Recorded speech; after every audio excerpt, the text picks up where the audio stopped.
Hello guys, in this video I will show you how to use saved replies for your Instagram profile.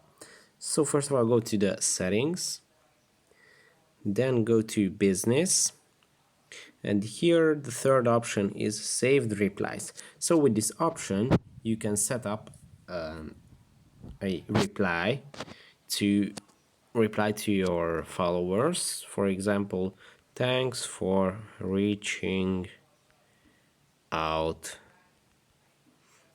or any special message that you think you will need for more occasions. Then here you can set up a shortcut for it.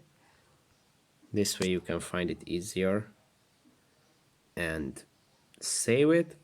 And then when you are in the chat, you can choose from your saved replies.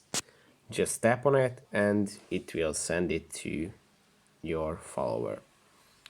It's best to use with longer messages if you have like a web page or your followers are interested in your shop or something and you want to explain something to them. Then you can set up this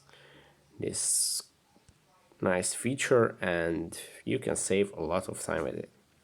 So that's it. Thanks for watching. I hope this video was helpful for you. If it was, please consider subscribing and see you in the next one.